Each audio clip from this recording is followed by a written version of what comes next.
When people hear I'm a therapist, I usually get one of two reactions. The first one is fascination. Wow, you must have all the answers.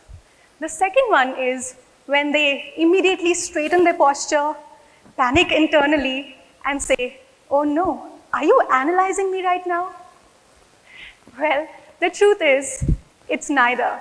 And today happens to be your lucky day because I'm about to reveal a therapist's secret.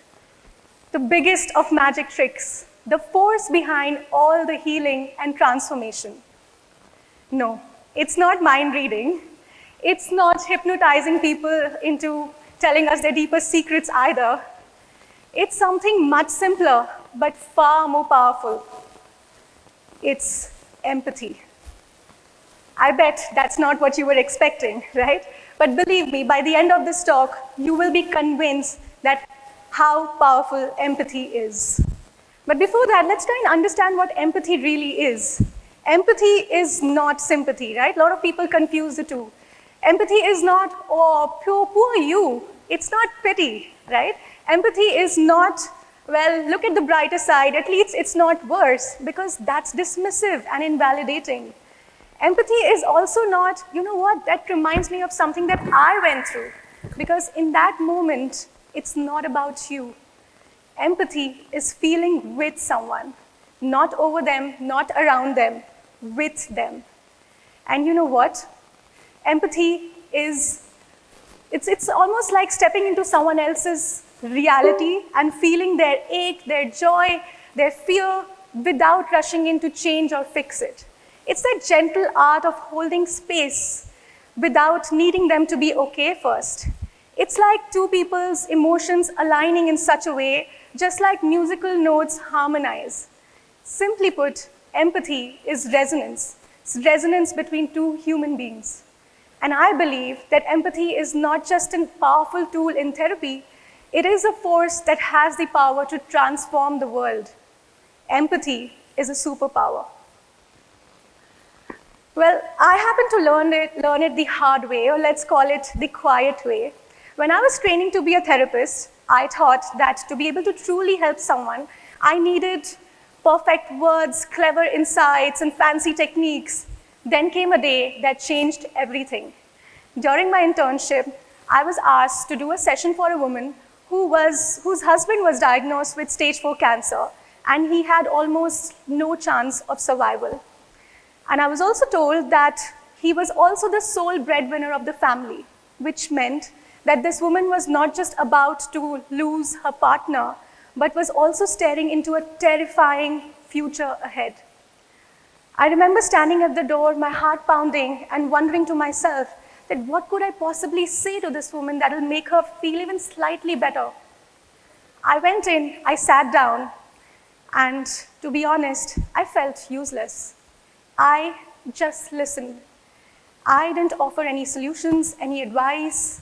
I didn't even comfort her by saying that everything will be okay, because I knew that it might not be. I just tried to be honest, and I shared with her that I find it hard to even imagine what kind of pain she was going through. And I told her that it must be terrifying to not know what's coming next. At the end of the session, I thought, this was a disaster. But to my surprise, as she stood up, she gently put her hand on my head, blessed me, and said, thank you so much for listening to me, for not giving me a lecture, for letting me feel. I haven't felt this lighter for weeks now. I was stunned because, according to me, I didn't do anything. That's when it hit me, because I realized that sometimes when people are in pain, we don't need them, we don't need to fix them, we don't need to provide them with solutions. Sometimes all they need is validation. All they need is acknowledgement, and all they need is to not feel alone in what they are feeling. That moment, ladies and gentlemen, was pivotal, because that's when I realized that it's not some brilliant techniques and strategies that heal people. It's sincerity, it's resonance, it's empathy. So, you know what the good part is? That science backs it up too. And I want to demonstrate it right here, so let's try something together. I want you all to just close your eyes. just for a few seconds, and picture someone you love. Like really see them. Their smile, their eyes, the way they call your name. I want you to picture them now right across, sitting right across from you. Not smiling, not joking, but having their face buried in their hands, shaking as they cry. Feel it? That little ache in your heart, that instinct to just reach out, hold them, say something, to do anything, just to take their pain away. That, ladies and gentlemen, is not your imagination. That is your nervous system responding. That is your mirror neurons firing up. That is basically empathy, raw, real, alive inside of you. You see, empathy is not just some abstract concept. It is wired into our biology. In fact, scientists literally have discovered that when we see someone else in pain or joy, our brains light up as if we are experiencing it, just like you experienced right now.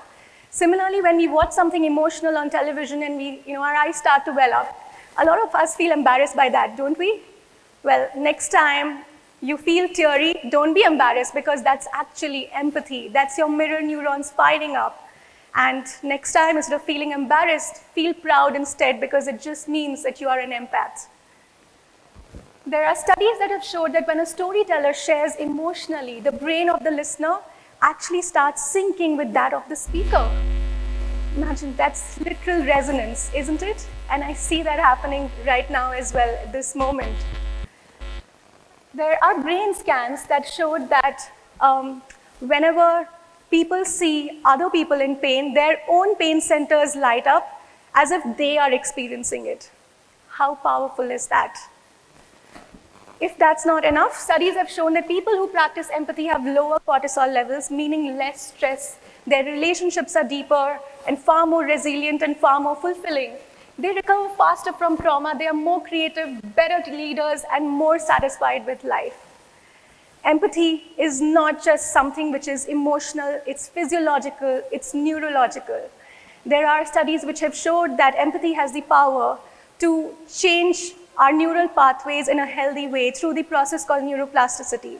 So when we are exposed to empathetic environment repeatedly, it's possible that it changes our neural pathways and reduces fear, shame, and isolation. So we'll just go back to history a little bit and talk a little about Princess Diana. I don't know if you all know, but in the late 1980s, HIV/AIDS was surrounded by fear, stigma, and ignorance. That's when Diana did something that was phenomenal, revolutionary, rather. She shook hands with an AIDS patient. No gloves, no hesitation. The world watched and everything shifted.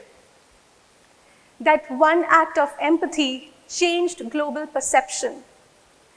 The stigma softened, conversations opened up, and that fear turned to curiosity. You see, that's the power of resonance. She didn't give a speech. She didn't even quote some scientific facts. She just touched a hand. That's resonance. That's empathy.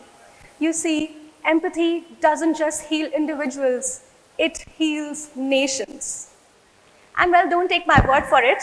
I have real-world proof. So, healthcare. There are studies in 2011 that showed that patients of empathetic doctor had better health outcome, faster recovery, lower pain reports, and fewer malpractice lawsuits. Education. Schools that teach social emotional learning, including empathy skills, report 20% higher academic achievement. Conflict resolution, post-genocide. Rwanda launched empathy-based reconciliation programs where they made perpetrators and victims sit face-to-face. And can you imagine that Rwanda is now one of the most peaceful countries in Africa? Business.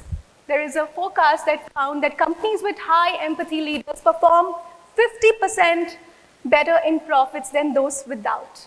Criminal justice. Empathy training in juvenile detention centers has reduced reoffending rates by up to 30%. Need I say more? Well, now let's just imagine for a moment, the world without empathy. What does it look like? I think sadly it looks a lot like now, to be very honest. Online hate spirals and trolling, cancel culture, violence, bloodshed, war, policies being passed without considering the lives of who they affect. Let's think about all the major crises in the world, polarization, mental health epidemic, loneliness widening, endless wars, dehumanization, bloodshed. What is at the root of all of this? It's definitely not a lack of intelligence, right? It's lack of empathy, because when we lose empathy, we lose humanity. We stop seeing people, we start managing them instead. We react instead of responding. We defend instead of connecting. Well, it's not just personal, it's also global, because think about it. Bullying happens when we stop noticing someone's pain. Wars escalate when power matters more than people. Mental health declines when people feel unseen and unheard. Polarization deepens when we label instead of listen. Underneath all of this suffering is this big, giant empathy deficit. So if we want to truly change the world, it can't be alone with IQ. We need to have emotional resonance. We need nervous systems that tune in instead of turning away. We need people who are willing to feel each other's realities. That's only then that we are able to transform the world. So now the biggest question, how do we cultivate empathy? That's the best part, actually. You know why? Because empathy is a choice. It's not a personality trait. It is a practice. Let me ask you a question. Have you ever judged someone and then suddenly shifted your opinion after you found out what they went through? Well, it's happened with me, and I'm pretty sure it's happened with most of you at some point or another. So there was a woman in my building who came across as rude. She barely ever smiled. She wouldn't even do small talk in the elevator. When people greeted her, she just nodded. I found her very cold, and to be honest, even arrogant. So I started maintaining distance from her. One day, I ran into her at the mailbox, and we talked a little briefly. That's when she found out I was a therapist, and she confessed to me that she had social anxiety. Suddenly, everything shifted. Suddenly, her silence made sense. The distance had a story. She wasn't being unfriendly, and she was far from being arrogant. She was terrified of talking to people, of even making eye contact. Do you see what empathy did? It shifted me from judgment to understanding.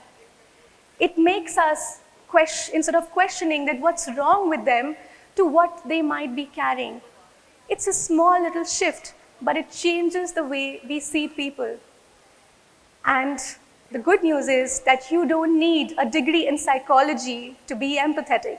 Here's what it takes. When someone talks, listen to understand, not to respond. Pause before reacting. Be curious instead of judgmental, because every person you know might be fighting a battle that you don't know about yet. And most importantly, be kind to yourself, because people who offer themselves compassion are far more likely to offer it to someone else. Now let's just quickly imagine a different world. A classroom where the difficult child isn't punished first but understood. Friends don't hurry you out of your sadness but sit beside it with you. Policies that consider the lived realities of people they affect, not just statistics on paper. Leaders who walk through shelters, and hospitals and schools, not just for photos, but to listen. Well, so no, I don't do mind reading or analyze people for a living. I sit with them. I hold space. I resonate. And every time I do that, I'm reminded of that it's not some brilliant insights and fancy techniques that change the world. It's one nervous system saying to another, I'm with you. It's empathy. And you know what? You all have this superpower too. So if you are longing to change the world, start by choosing empathy. Fiercely, deliberately, intentionally, daily. in your home, in your workplace, in your neighborhood, in your country. Because every time you choose to meet someone with empathy, the world heals one human connection at a time. Thank you.